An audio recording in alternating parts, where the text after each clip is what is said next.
The human fascination with flying has been obvious for millennia, but it was only in 1903 that the Wright brothers first successfully soared through the air.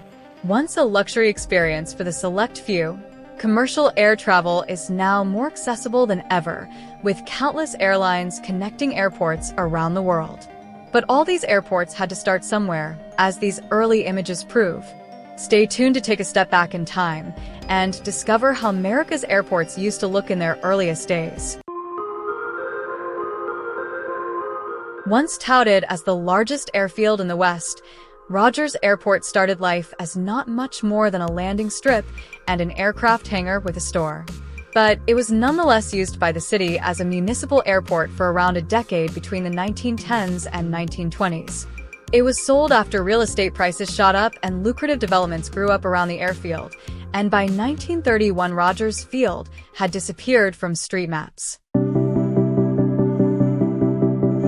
Now better known as Chicago Executive Airport, Palwaukee started operations in 1926 as Gautier's Flying Field. The airport was not much more than a hangar with dirt runways, offering expensive private flights. It was also a flight school, which was purchased by female aviation pioneer Sally Strempel in 1950, becoming Sally's Flying School. The airport grew quickly through the 1950s and 1960s, getting paved runways, an air traffic control tower, more hangars, and lighting. It's now the fourth busiest airport in the state. A former airport in Dinner Key, Miami. The International Pan American Airport had a short but illustrious tenure. Vacated by the U.S. Navy after the First World War, it was turned into a hub for seaplane operators and began running services to New York, Rio de Janeiro, and Buenos Aires in 1929. It was one of the world's largest airports for a brief period and served as a hub for flights to South America and for Pan American Airways flying boats during the 1930s and 1940s. As operations moved to Miami International Airport after the Second World War, the need for this airport diminished. Today, it's the site of Miami City Hall, which is located in the old Pan Am Terminal building. Better known as Teterboro Airport today, this airfield started its life as New Jersey Airport and is the oldest operational airport in the New York City area. The first plane took off from the present airport site in 1919. Its unpaved runway seen here in an image captured from a plane in 1926. Amelia Earhart flew to this airport to prepare for her solo transatlantic flight in 1932, while the then world's biggest passenger plane, the F-32, was built here in 1930. Originally named Chicago Air Park, this site in southwestern Chicago has housed an airfield since 1923. Midway was the biggest and busiest Chicago airport until the building of O'Hare in 1944 and continues to be a major commercial airport. Back in the early days of the airport, there were no paved runways, just dirt landing strips, and instead of air traffic control towers, airport employees would wave colored flags to indicate the landing site, as seen in this image from 1929.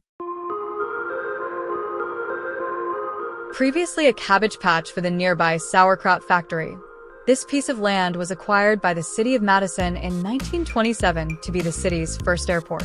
Nearly a century later, it's now the Dane County Regional Airport, also known as Truax Field. A civilian and military airport, it was an early pioneer, earning 4 runways as early as 1936.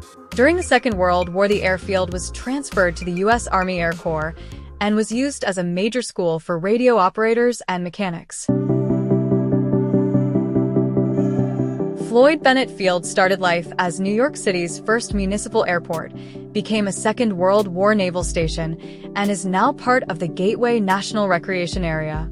Thanks to New York's multiple private airfields, the city didn't see the need for its own airport until the late 1920s, when Newark Airport was already serving New Yorkers from outside the city limits. In 1927, a committee chose the location, and Floyd Bennett Field was dedicated in 1931 with concrete runways for hangars and a terminal. By 1933, it was the second busiest airport in the U.S. Initially a military airport known simply as Boston Airport, Logan Airport first opened in 1923. Its first scheduled commercial passenger flight didn't take off until 1927, connecting Boston and New York. Operations grew through the 1930s, and a post-war boom saw the airport reclaim 1,800 acres of land from Boston Harbor.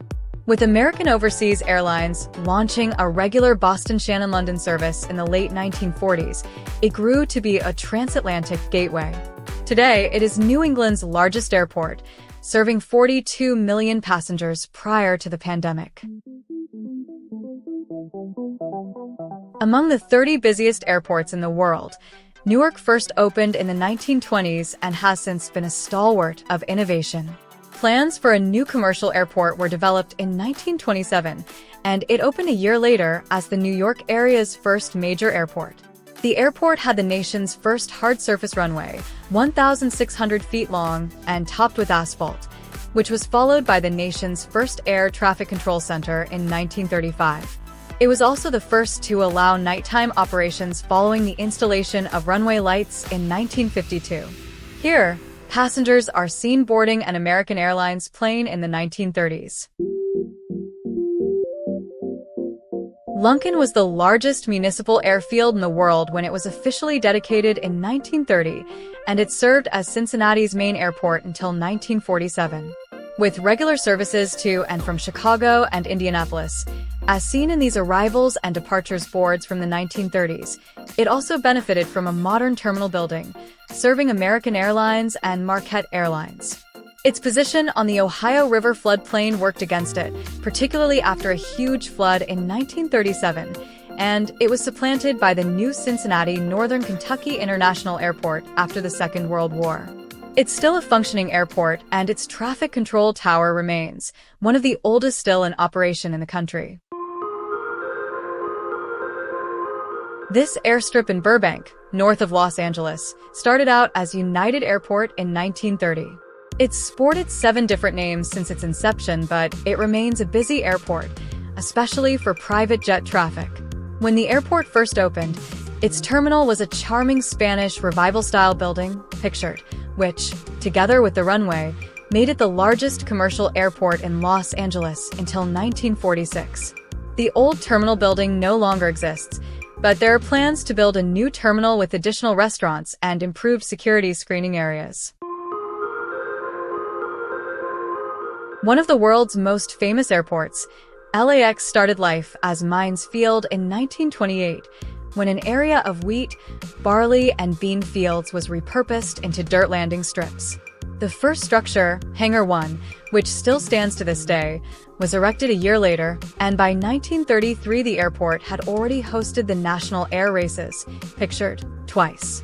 After the Second World War ended, the airport became the area's main hub almost overnight when American Airlines, TWA, United, and Western all moved in December 1946, with Pan Am joining the following month. In 1949, the airport was renamed Los Angeles International Airport and earned its famous moniker LAX.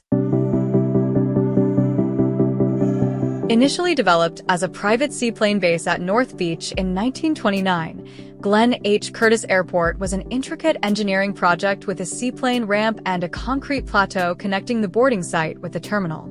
It grew quickly and welcomed the world's then-largest flying boat, the Dornier Du X, after its 10-month transatlantic journey, before being renamed North Beach Airport in 1935. However, Newark was still the closest large terminal, and by the end of the 1930s it was clear that the Big Apple needed its own. The election of Mayor Fiorello LaGuardia sped up the plans, and North Beach Airport's location was deemed perfect as it could take advantage of the new Queens Midtown Tunnel to Manhattan. The shiny new airport opened in 1939, wiping North Beach Airport from the pages of history. The airport took the name LaGuardia in 1953 in recognition of the mayor's efforts. American Airlines opened its first Admirals Club, the first private airline club in the world, at LaGuardia in 1939. Today, it's consistently one of America's top 30 busiest airports. Opened in 1927, initially to receive mail planes, San Francisco Airport is one of only a few old U.S. airports to still be operating under its original name. The airport quickly grew and gained a Mediterranean-style terminal building in the mid-1930s, along with 3 large hangars.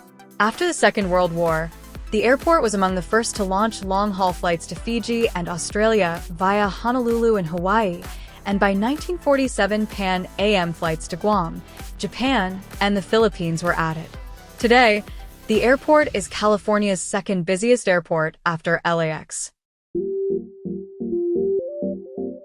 The history of flying in Billings began in 1912 when a local dentist completed a 40-mile flight in a homemade plane.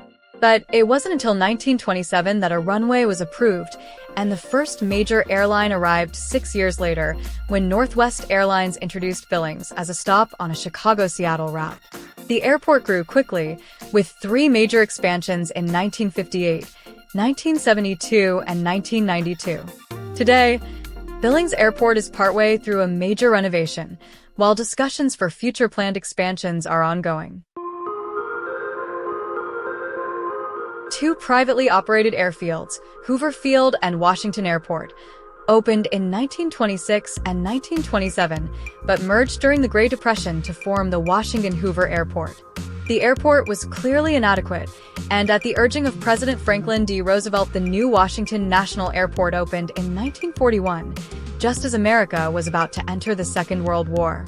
Following the war, the airport rapidly expanded and became home to the country's busiest runway. Pictured are the airport's booking agents at work in 1941. Better known by its present-day name, JFK, this New York airport was originally named after the Idlewild Beach golf course that previously occupied the site. Built to relieve LaGuardia, which quickly became overcrowded after opening in 1939, Idlewild Airport opened in 1948 with an intriguing feature: aircraft taxiing over the highway, as pictured here. The airport was renamed in 1963, shortly after the assassination of President John F. Kennedy. Today, it's the largest and busiest airport in the New York City area. Mostly an agricultural area too distant to be considered a suburb, the location of Pittsburgh Airport to the northwest of the city was the perfect fit when the federal government was looking to build a military airport near the city in the 1940s. A commercial passenger terminal was opened in 1952 when the city had already expanded towards the airport and demand for air travel was soaring. The new terminal opened to much fanfare and was considered cutting edge for its time, paving the way for future airport terminal designs. Not much more than a military base in the 1940s, Juneau Airport really got its feet off the ground after the Second World War, when Pan Am launched services to Seattle via Annette Island, where travelers could connect north to Whitehorse in Canada too. The jet age arrived in the early 1960s, with Boeing's 720 jet services to Seattle and Anchorage continuing to grow the airport's offering. Today, it's an important regional airport, connecting Alaska with the mainland U.S. and beyond. Not exactly an airport, the East Side Airlines Terminal is a curious chapter in U.S. aviation history. It was one of 3 Midtown Manhattan terminals, serving each of the major airports in the area. The idea was simple. Customers would arrive at the terminal where they would buy tickets, check in their baggage, and relax before boarding buses which transported them directly to one of the airports. The concept was relatively short-lived, opening in 1953 and closing around 3 decades later as airlines acquired their own baggage handling sites at airports. Stapleton Airport opened in 1929 as Denver Municipal Airport, but was later dedicated to then-Mayor Benjamin Stapleton, who spearheaded the project. The modern, horseshoe-shaped design was adapted several times, allowing convenient parking for aircraft and easy distribution of gates and passengers. However, by the 1980s, the airport was facing problems the minds of the 1930s hadn't anticipated. There was no room for expansion as airlines wanted to add more planes and destinations. Most operations were moved to the newly constructed Denver International Airport, and the terminal closed in 1995. Proposals were afoot for a joint Dallas and Fort Worth airport as early as 1927, but it was not until the 1970s that the airport was ready for flights. Pictured here during construction, the airport was dedicated in 1973 with the first landing of a supersonic Concorde in the United States. The airport quickly grew thanks to innovations like the world's first fully automated transit system, which could quickly move people, bags, and mail between terminals in huge numbers. Today, it's consistently ranked as one of the busiest airports in the world.